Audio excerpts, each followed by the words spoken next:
Hello, good evening, everyone. My name is Brad Gottschall, the Township Manager for Lower Paxton, and in typical fashion, I'm going to give a brief summary of tonight's very brief agenda for the benefit of those watching at home.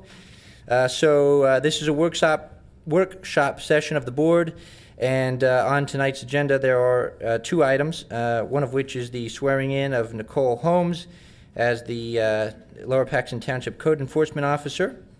Mr. Henry will do the oath of office for that individual.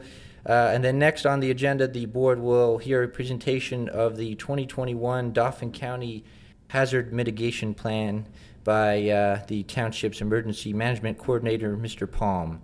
And other than that, announcements and adjournment. At that, all the members of the board are seated and prepared to conduct business. Thank you very much. Thank you, Mr. Gottschall. We'll call this meeting of the Lower Paxton Township Board of Supervisors to order. I'd like to ask everyone to please stand, and Supervisor Zumas will lead us in the pledge. I pledge allegiance to the flag of the United States of America and to the republic for which it stands, one nation, under God, indivisible, with liberty and justice for all. Okay, we have no minutes to approve this evening. And now would be the time for public comment.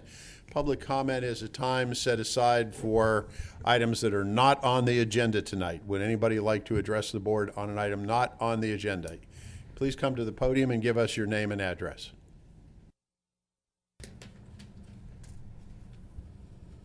Good evening. My name is Ron Seccari. I'm with Snyder, Seccari & Associates, 2000 Linglestown Road.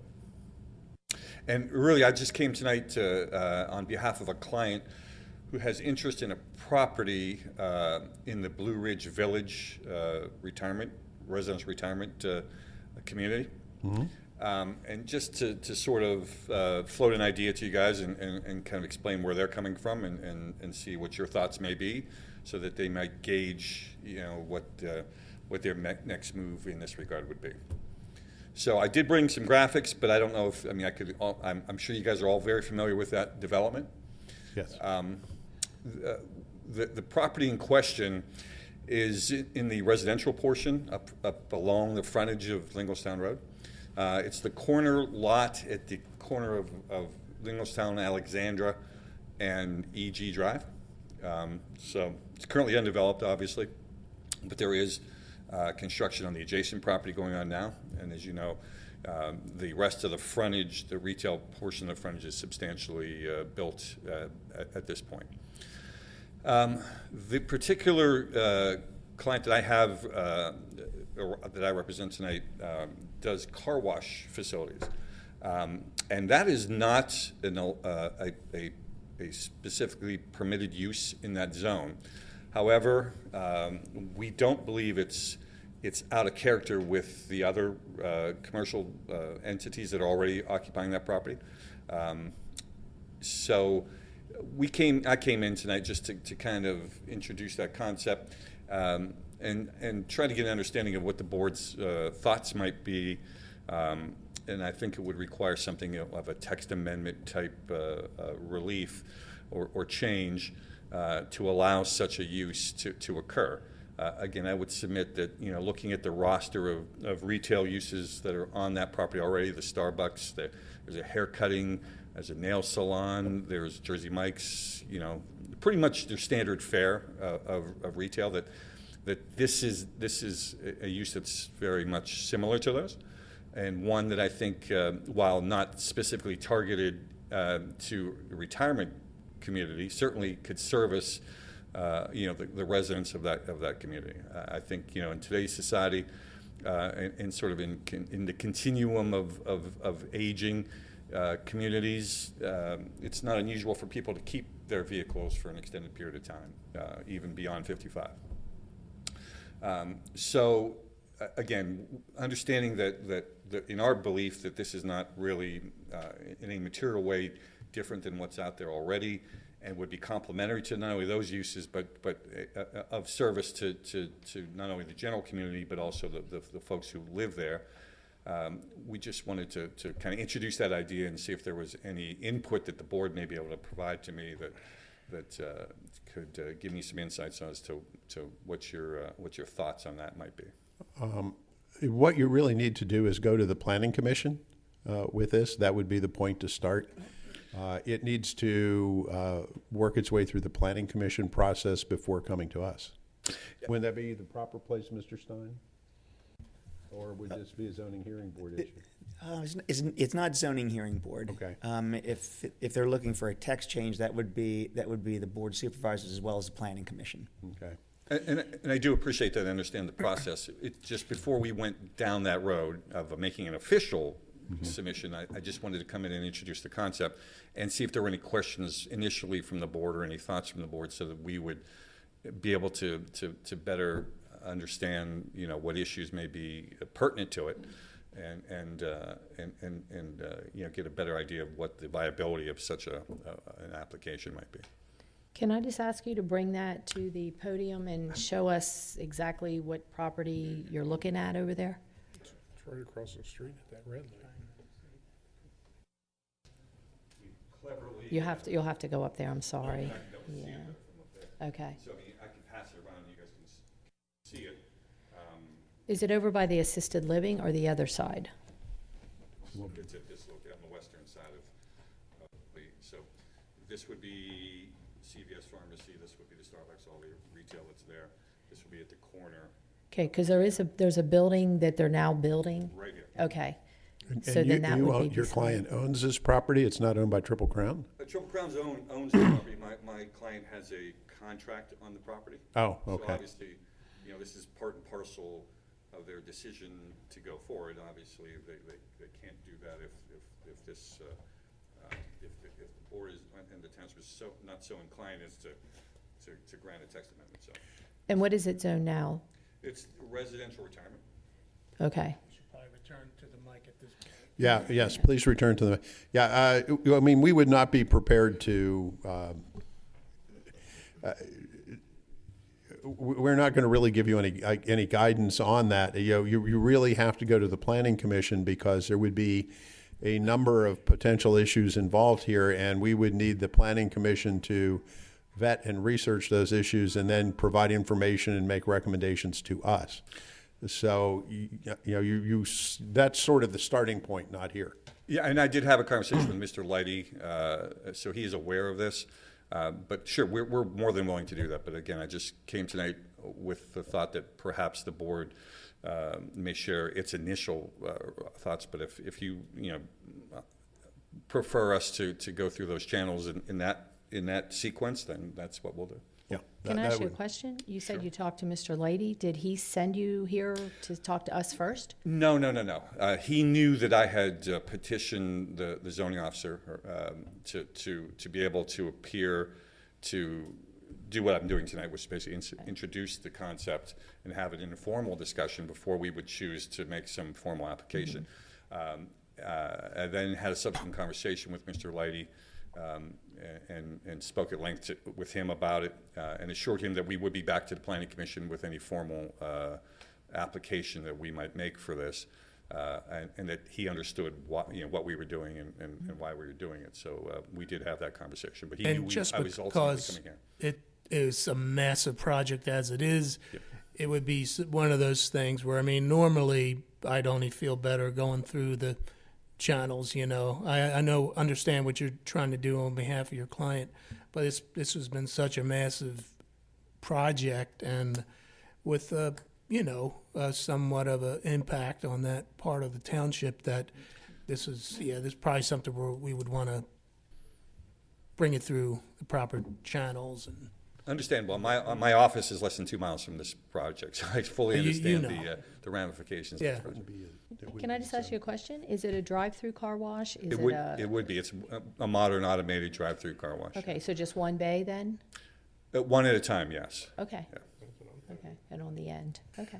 Okay, well, in any event, you will need to start with the Planning Commission and then go from there. Okay, well, thank you for your time. I hope I'll to see ask you you again this, soon. since I have you and we don't have a long agenda, Well, and you don't have to answer it.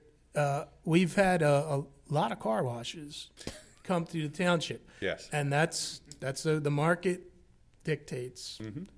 What again, if you can, I mean, what is it about either our township or the circumstances or that makes, obviously, I'm talking mainly, the ones I've seen more recently, 22 are coming in. This is Linglestown, it's a different road.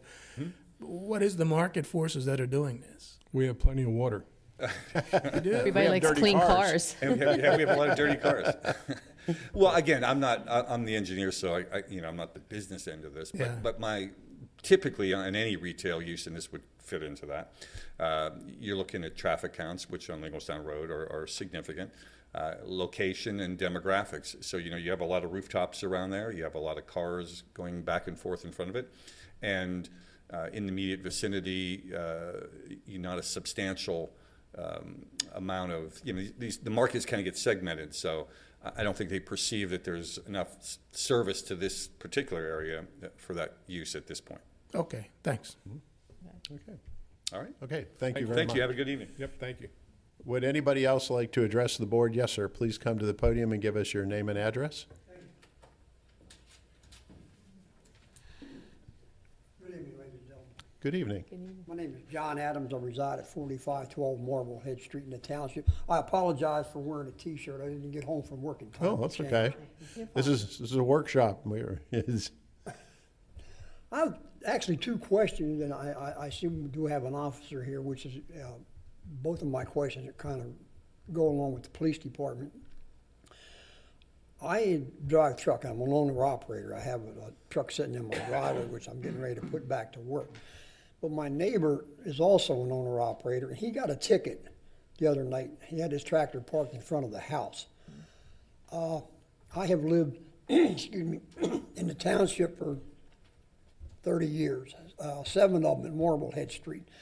I didn't know that there was an ordinance against parking in front of the house. I know a lot of people in Marblehead park their cars there overnight, during the day, whatever. We're lucky we have a driveway.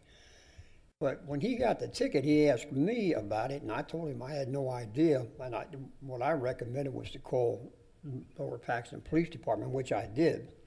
The lady I spoke to said, well, Mr. Adams, there's an ordinance in the township. Some of the streets or roads have ordinances against vehicles parking. My question is this, and I called 5 other owner-operators that live in the township that I've known for many years. Only one of them knew there was an ordinance on truck parking on some roads. There are no signs. I have yet to see signs that would say, no truck parking on the street or at night or whatever. Would it not behoove the township to possibly put a warning on a vehicle if it's the first time that they have violated an ordinance that they don't know exists? And I have not gotten a ticket, luckily, I guess. And I have seen police officers ride up and down Marblehead Street already, and my truck was out there, and maybe I'm just lucky I didn't get a $25 ticket on it. But Jose asked me, he knew I was coming over here, so he asked me to question somebody about it. The other thing is, I have talked to a couple of the officers in the township, and we have, not because this gentleman's standing here, but we have a good police force in this township. The speeding on Marblehead Street. Now, I have talked to people in 3 different blocks. Some of the people I know, some I don't. I have a neighbor in the couple, matter of fact, the gentleman with the truck lives next door. They just got a dog. She walks the dog, of course, early in the morning and sometimes late in the evening. There's not a lot of families with small children, but there are some. Sometimes the kids are playing out in the yard. Their parents are usually out there. But there's a number of people that live, a couple right off of Marblehead Street, 2 on Marblehead, and I don't know how many around the corners. They go up and down Marblehead Street 40, 45, 50 mile an hour. Now, I've got an old Marine Corps attitude, which sometimes I say things to people that I should not. But if I'm standing out there, and I've been in trucking for 50 years, so I'm a pretty good judge of somebody going more than 25 mile an hour. And I have a bad habit of hollering, hey, slow down, and then sometimes I say a few other things that I certainly wouldn't say in here with the ladies. But I have talked to, again, I've talked to a couple of the officers. I talked to one of the ladies in the police department. I do not remember her name. That's terrible. I'm getting old. But I did make an inquiry about putting speed bumps like they have down in Susquehanna Township or in Lowe's parking lot, which if they don't slow you down, there's something radically wrong with you. And I did talk to was two officers down there the other week when they had the robbery over here on Locust Lane, and we were outside talking, and I said about, actually the officer brought up of putting the white lines on the street, and I guess they used the stopwatch. I know that the township can get radar units now, but I made the offer of, hey, you can set one of your unmarked cars in my driveway with an officer in it. I'll bring him coffee out if he's getting sleepy. But now something needs to be done with the speeding down there. Somebody's going to get hurt or killed one of these days. And for the life of me, I don't understand why people go that fast down a residential street, but it is what it is. But who would I talk to? I don't know if you were the right body for me to bring this up to or not. I've never been to the meeting before. Probably should have come once in a while. Maybe I know what I was doing. But something really somebody's going to get hurt down there. And if somebody hits my neighbor's dog, and I am a dog person, I'm probably going to wind up over in the county pokey for a few days.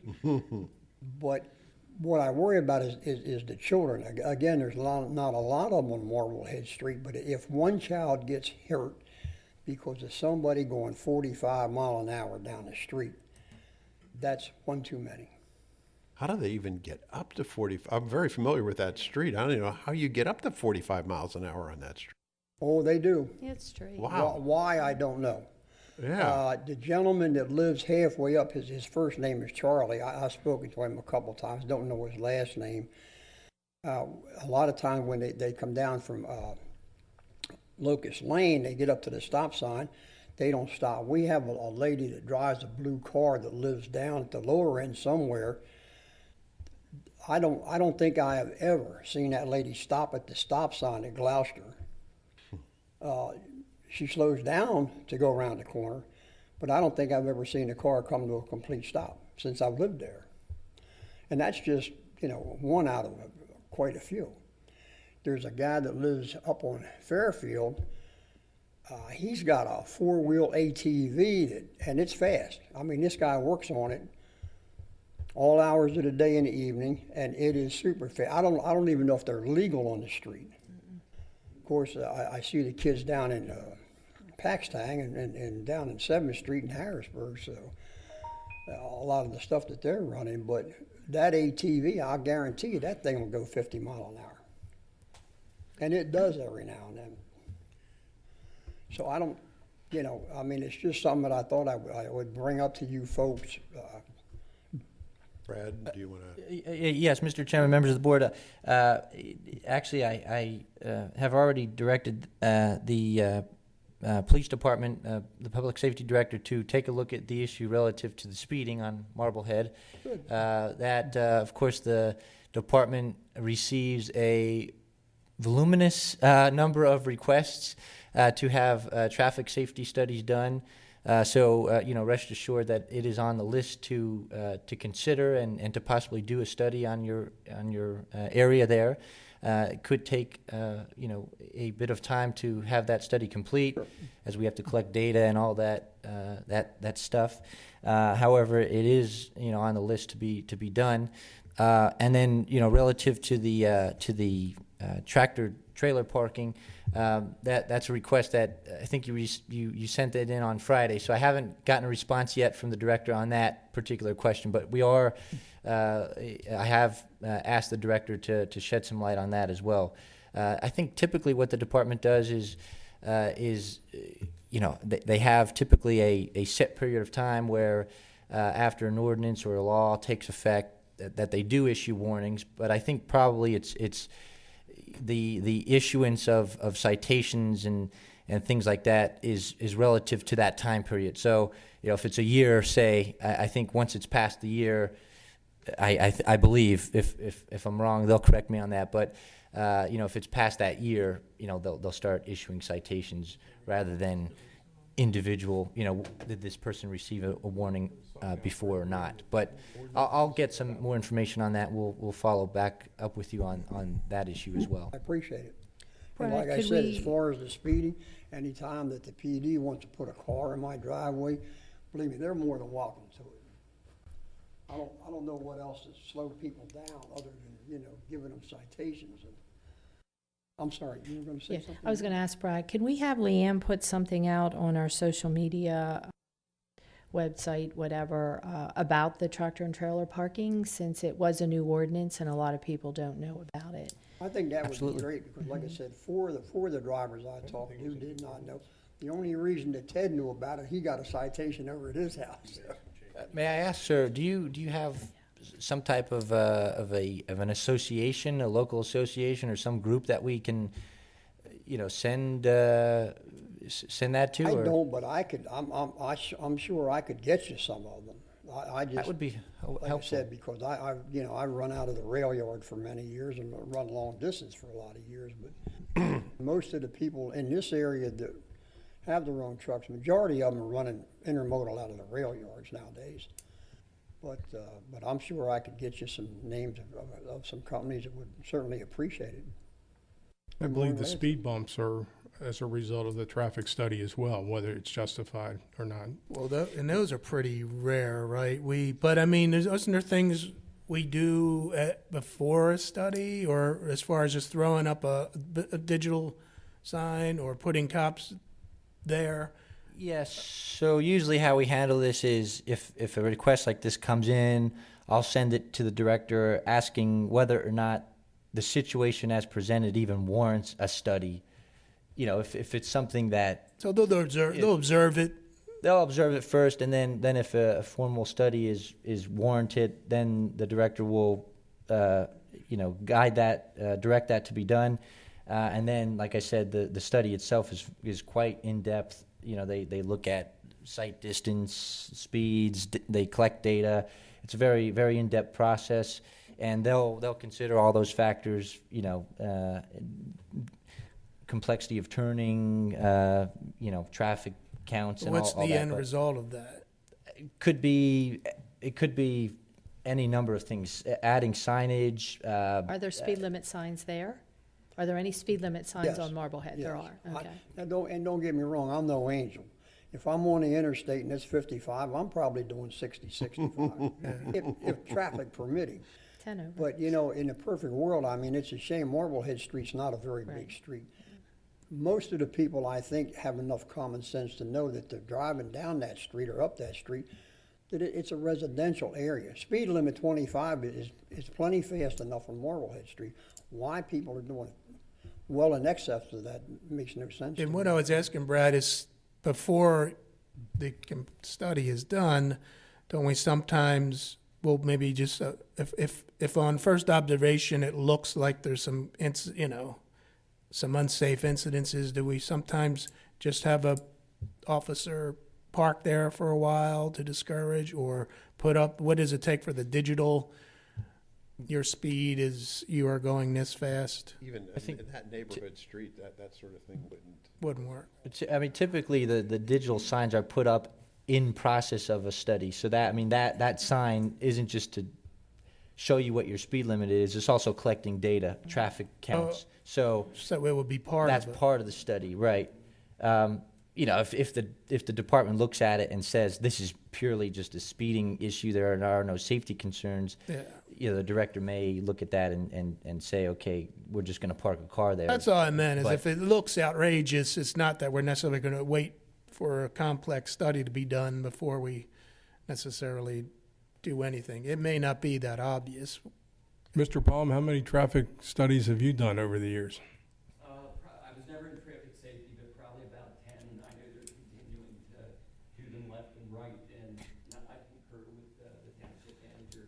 It's still handled that way, and there's a lot of data that needs to be collected. But there are officers out there that will flood the area and, address the concerns and so forth while the study's taking place and, the final determination, so. Is there a Watch Children sign on Marblehead? I'm sorry, ma'am. Is there a Watch Children sign on Marblehead? I know you had said there was a child there. No. Okay, so they'll take all of that into consideration also, that there's children and Oh, if there's no Watch Children Yeah, sign. That's there's- part of the study. There's quite a Okay, few good. people on Marblehead that are Right. concerned about it. Okay, well, thank you for coming. One that got, Yeah, has the big mouth, but I appreciate it, thank you. okay, Thank thanks you. for coming. Yep, thank you. Thank you, sir. Would anybody else like to address the board? Mr. Minsker, you're being quiet. You don't want to address the board this evening? Concrete pad is in for the dog holding area. The concrete pad is in, the dog holding area is now under construction. Very good. Glad to hear that. Good. It's been, I know, a long road to get to this point. Very good. Okay, having concluded public comment, we will now move to the swearing in of Nicole Holmes as a Lower Paxton Township Codes Enforcement Officer. So Nicole, if you would come to the podium. All right. Same here, look. Sorry. Oh, all right, we're even gonna get a picture here.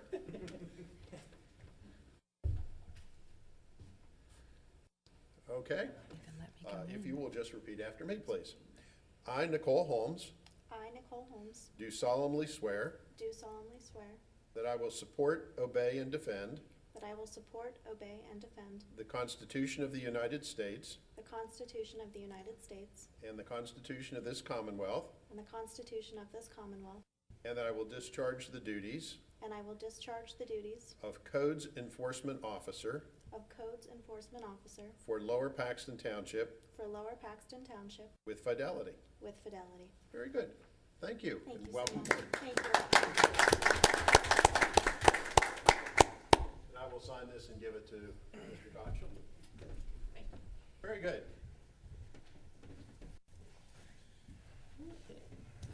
And I believe we have one more item of business.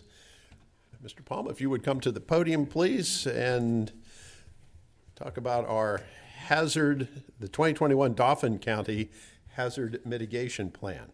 Yes, yes. First of all, good evening, everybody. You did announce I'm Ralph Palm. I'm the Emergency Management Coordinator for the township.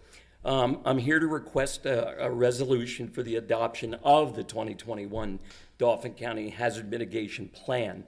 And I will share with everybody that all the information I'm going to briefly cover here this evening is located on the web at www.dauphincountyyhmp.com. So I want to provide a reminder that with emergency management, there are 5 national planning frameworks which we prepare for threats and hazards that pose the greatest risk of security to our local, state, and federal government. Prevention, protection, mitigation, which is why we're here tonight, response, and recovery. So just a refresher. The hazard mitigation concept. The term hazard mitigation describes actions that can help reduce or eliminate long-term risks caused by hazards or disasters such as floods, hurricanes, wildfires, landslides, tornadoes, earthquakes, or dam failures. The implementation of hazard mitigation actions leads to building stronger, safer, and smarter communities that are better able to reduce future injuries and damage. The brief agenda I'd like to just go over here, I'd like to provide a plan update summary, plan adoption process, and the action item itself. The hazard mitigation plan update summary. The plan, the components of the plan are governed by the Disaster Mitigation Act of 2000, and that's federal. PEMA, the Pennsylvania Emergency Management Agency, All Hazard Mitigation Planning Standard Operating Guide, lot there, outlines Pennsylvania's specific requirements. So that's the state level. It's a year-long updating process and includes multiple public meetings for feedback, which have taken place. There were 35 of 40 municipalities that participated in this plan, the update process. The steering committee provided oversight and guidance to the process, and the planning team, which we were part of, provided subject matter expertise in doing this over the past year. The plan is required to be updated every 5 years, and having a current hazard mitigation plan is a federal requirement under the act that I shared with you. Hazards are chosen by each of the municipalities and stakeholders, which could be schools, healthcare, watersheds, etc.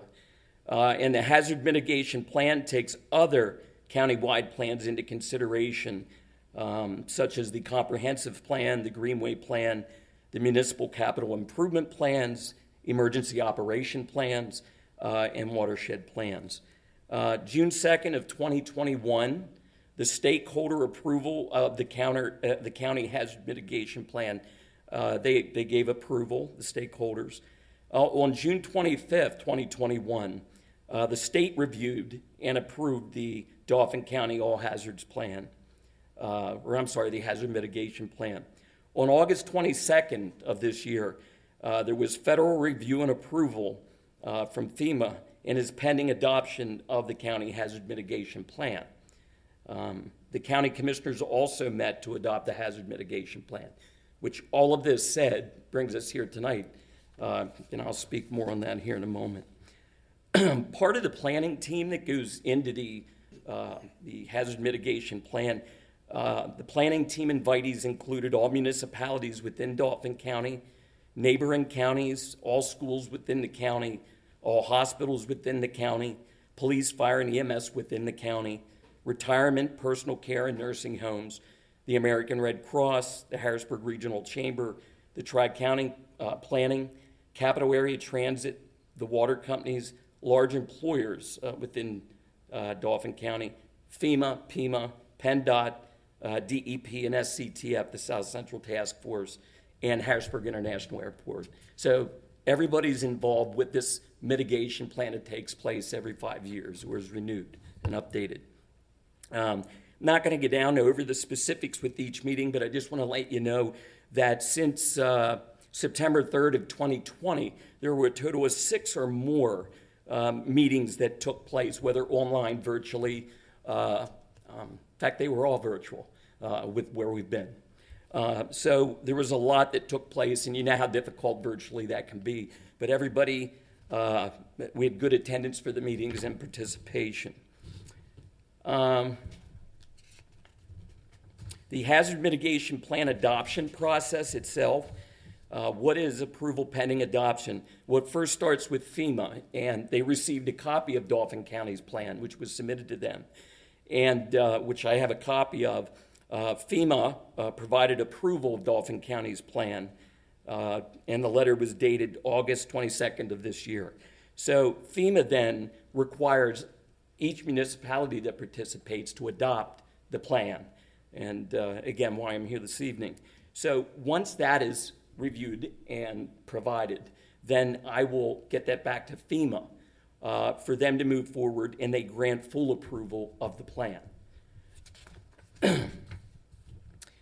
The governing body of each participating jurisdiction must formally adopt the plan, and a resolution template that they provided to all jurisdiction is available, and I believe if you wanted to see it, I believe is part of the PowerPoint. So what does adopting the plan mean for our municipality? All that said, what does it really mean? It makes us eligible for FEMA mitigation grants, FMA, BRIC, and others, buyouts, acquisitions, infrastructure projects, and flood control. It aligns risk reduction with other community objectives, working together. It supports prioritization to focus resources on greatest risks and vulnerabilities, and it increases education and awareness of hazards and risks to our citizens. And lastly, the action item would be the request for the resolution to be adopted by the township. So that's kind of a brief framework of what the hazard mitigation plan is. I have been the coordinator for 12 years, and we participated in all of them, and we get better with each one as we go along.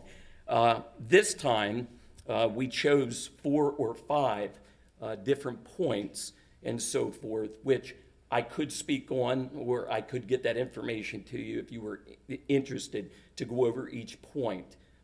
Would you want me to share that with you this evening? Is there a spot on the county's website where the full plan is posted? Yeah, there is, and that would be at the Dauphin County HMP.com website. And that is where it is. It is. HMP. HMP. Dauphin County HHarryandMikePaul.com. Is that the public website, or is that? That I was told is to be given to the board here. Okay. And so forth, but it's for people to review everything if you have any questions. But we went through the process, and I was able to select 4 or 5 points which we felt were important and attainable in making the community safer. Ralph, I just asked Brad if he could put that in our packet. Yeah, Yeah, yeah, absolutely. the points that you were talking about. So. Yes, yeah, I'll make sure I scan those and get them to him. We can get out to you right away. So And so our action item is we need to pass this resolution, that's the action item. Okay. Yeah. which do we have that? Is that a tonight thing, or is this, we're going to do this next week? Listed as a presentation. Yeah, just Just listed as a presentation tonight. yeah, I'll put it in on the agenda for next week. Okay. And if you, as always, if you have questions, I mean, please feel to reach out, try to answer them for you. It's very important stuff. It's a component of the emergency management and our efforts in making the community safer. So I don't need to tell any of you that. So thank you for your time, and Thank I'll look you. forward to, the resolution then. Thank you. Thank you. Okay. Thank you, Ralph. Okay. That takes us to subdivision and land development, of which there are no plans. And announcements. Mr. Zumas, you might want to make a comment about our Heroes Grove program of Saturday. Yes, as a matter of fact, Saturday, we conducted our 9/11 20th anniversary commemoration event at Dauphin County Heroes Grove, located in Brightville Park. It was a great collaboration with a lot of people. Our Linglestown Fire Company in Paxtonia did a great job displaying the large American flag. Our police department, all our supervisors were there, including Mr. Judd. Yes. And thanks to our Parks and Rec, our outstanding speakers, Pennsylvania State Police, R.J. Harris helped coordinate, and Holly Love filled in as MC.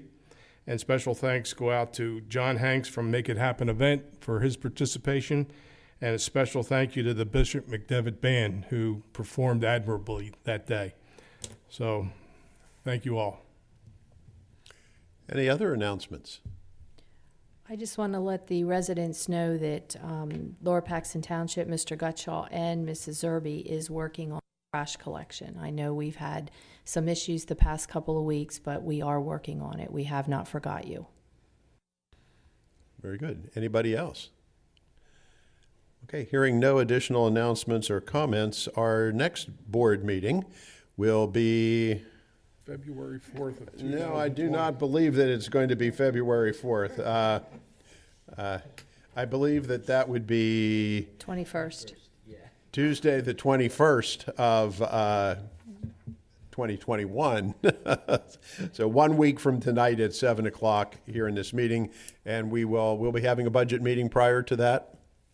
We'll have a budget Yes, sir. meeting at 5:30.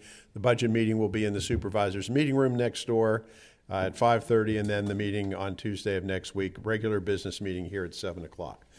Any additional comments? Hearing none? What's that? Public budget meeting. Public budget meeting, yes. The budget meeting all budget meetings are open to the public. Is there a motion to adjourn? So moved. So moved, is there a second? Second. Moved and seconded, all in favor, aye? Aye. Aye. Meeting adjourned.